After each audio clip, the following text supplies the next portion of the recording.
So how then do we manage lithium in pregnancy? Well, one of the mainstays of treatment is that we try to maintain the maternal target lithium concentration in the mother at minimally clinically effective levels. So yes, the word is minimum, but if it's not clinically effective, there's no point in using it. You want to use the dose that is clinically effective and can be used at the lowest dose that gives you clinically effective levels. If possible, we avoid situations that tend to increase lithium levels. So we try to avoid NSAIDs, diuretics, ACE inhibitors, calcium channel blockers. And we also watch for sodium-restricted diets. For example, sometimes these are used to manage preeclampsia or edema, and that also can cause increased lithium levels. So we have to watch for that. We watch for possible maternal lithium toxicity, which can arise in the event of acute fluid loss, hyperemesis gravidarum, or, as I mentioned, preeclampsia.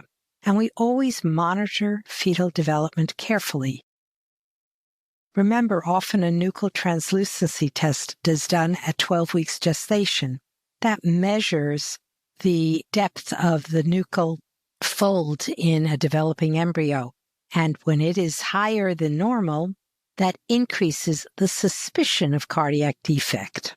Doesn't mean that there is one, but it is a possible harbinger of cardiac defect, and then there would be more tests that have to be done.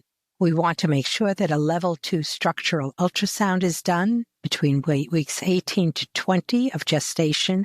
Every part of every organ is looked at. And if for some reason there is a further suspicion of a cardiac defect, a fetal echocardiogram can then be performed, which really will hone in detail on the health of the heart. How then do we dose lithium in pregnant bipolar patients? Well, we try to obtain twice daily dosing because this minimizes peak lithium blood levels and it reduces the risk for side effects. We check the preconception lithium level to guide dosage both during pregnancy and the postpartum. Additionally, lithium levels are variable during pregnancy. In one study, first trimester lithium levels decreased by 24%, by the second trimester, decreased by 36%, and by the third trimester, decreased by 21%. So it's variable, but generally lithium levels decrease during pregnancy, and the dose then needs to be adjusted. And we adjust it not just for the level, but also for clinical efficacy. We want to monitor lithium levels carefully about once every 3 weeks during the first 34 weeks of gestation and weekly after 34 weeks until delivery. During labor and delivery, we now maintain fluids and we do not discontinue lithium. After delivery, we monitor lithium in the mother twice a week during the first 2 weeks post-delivery with the goal of achieving the preconception lithium level.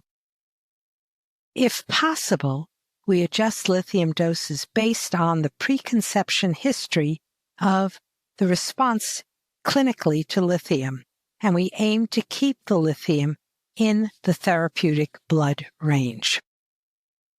Key points here then are lithium levels tend to decrease in pregnancy, so levels should be monitored and the dose adjusted to maintain clinical efficacy.